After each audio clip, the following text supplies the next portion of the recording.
2, 1, go. Hi, everyone. Welcome to the Friday edition of Pro Line.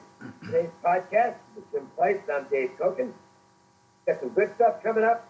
This weekend starts for me tonight. My college football game of the week goes this evening. We'll have some great football games up over the weekend at jimfeist.com. Jim, you've got your weekend football action up as well. That's right, Dave. Last night we had Xavier in college hoops. That was a nice winner. We got college hoops each and every day. And college football, of course, we're winding down to the end of the season. We still have to determine who the 4 teams are going to be in the playoffs. That's exciting to talk about and think about and watch. There's some good games to watch on that this weekend. And, of course, the NFL, they got the sides and totals up on the site already. And it's all at jimfeist.com or vegassportsmasters.com. Dave's plays and mine are up there right now. All right, Jim. The Steelers left no doubt last night. They overwhelmed the Titans. And, we can look ahead a little bit. Can't say for sure, but Steelers are 8-2, and we're talking about a mid-December game of the year against the Patriots to decide a whole lot of stuff in the AFC. In the beginning of the season, that's the way it was supposed to be, those 2 teams. And it didn't start out that way.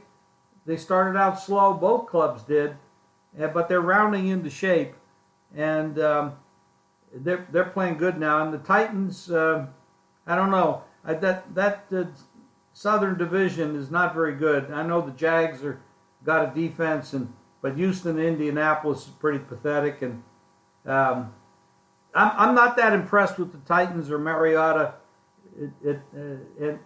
I just don't think they're primetime teams yet. Let's take a look at a few of the Sunday marquee games. We toss them back and forth. The Rams and Vikings. This is one of the marquee matchups. The Vikings just continue to play good football. Case Keenum getting it done as quarterback. The defense gave up a bunch of points last week, but it's still a very good defense. And the Rams have turned out to be the real deal. This team, they're a good football team.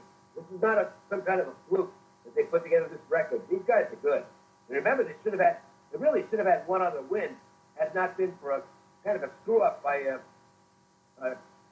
the running back at the pylon play against the Seattle Seahawks. They probably got one more win than they have right now. Yeah, they're very strong. I mean, Goff is playing well. They've got a good running game.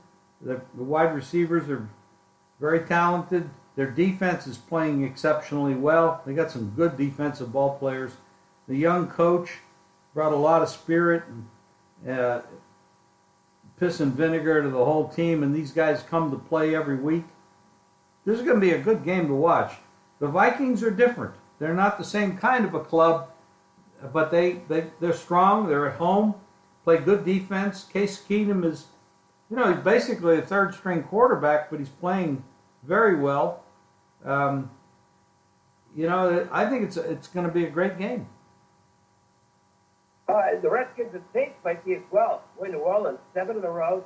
The Redskins played hard, really very hard every game. It seems got a lot of toughness. The Saints, and you can look at this turnaround for a few reasons.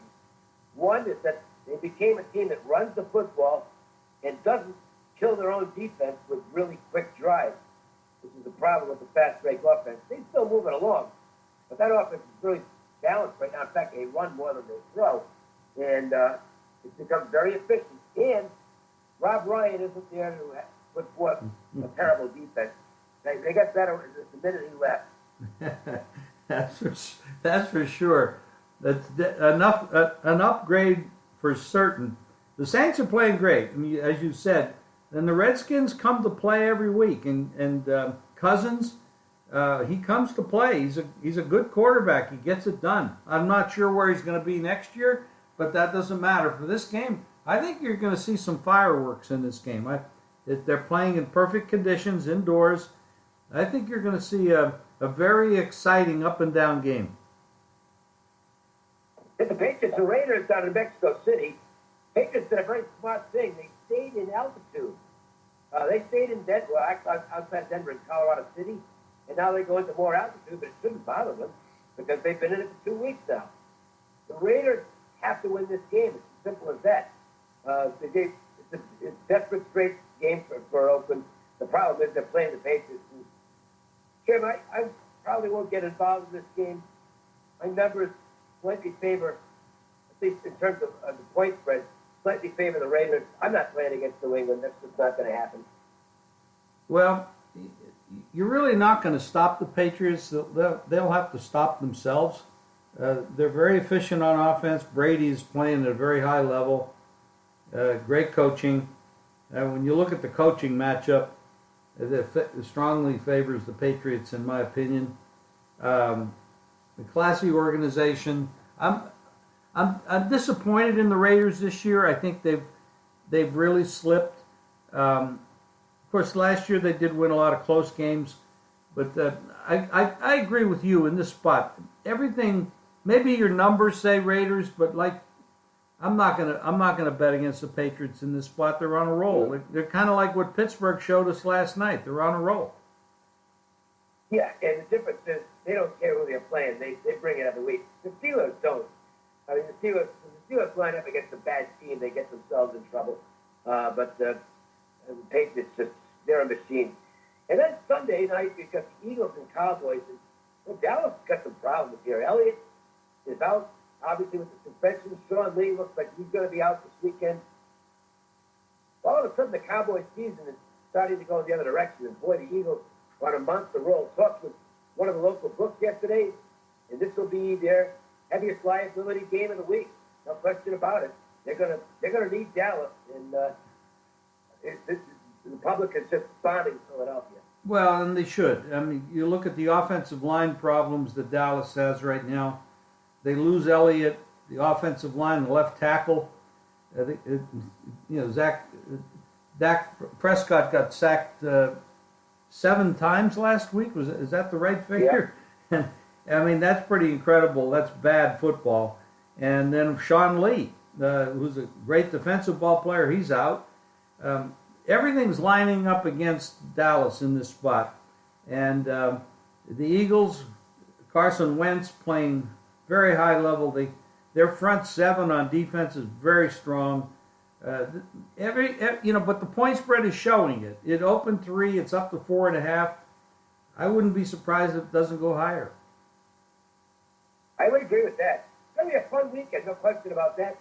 Don't forget college football tomorrow. Check your weather report. A lot of games with high winds, and that could have a real impact on the way these games play out.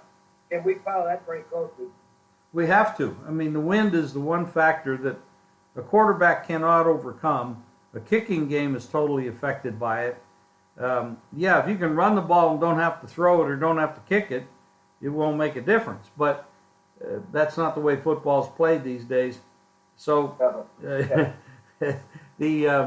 weather and the temperature also can really come into play. So we don't see too much of that here in Las Vegas, but around the country they sure do. So you have to check the weather. Any game you're going to bet, check the weather for rain and wind and cold. That's for sure. Toss out a free play tonight in college basketball. You know, one of the things the 30-second clock has done is it's given an edge to the better teams. It really makes all kinds of sense. This is what a lot of people thought would happen when they went to the 30-second clock. It means that the weaker teams just can't take the air out of the ball at all. They've got to run. You almost have to run now in college basketball. And you take a game like Northern Arizona, Arizona State, the Sun Devils love a fast pace. They're going to get one here against Northern Arizona. There's always a chance Arizona State could mail it in thinking it's an easy win. That does happen sometimes. But if this game plays out on paper, or on the court the way it does on paper, this will be a blowout win for the Sun Devils. They're a good team this year. I don't think people have caught up yet as to how good they might be with their offense. Arizona State's the big favorite in the game, but I think they're worth playing even at, let's see, I think the last line I checked was about 24.5.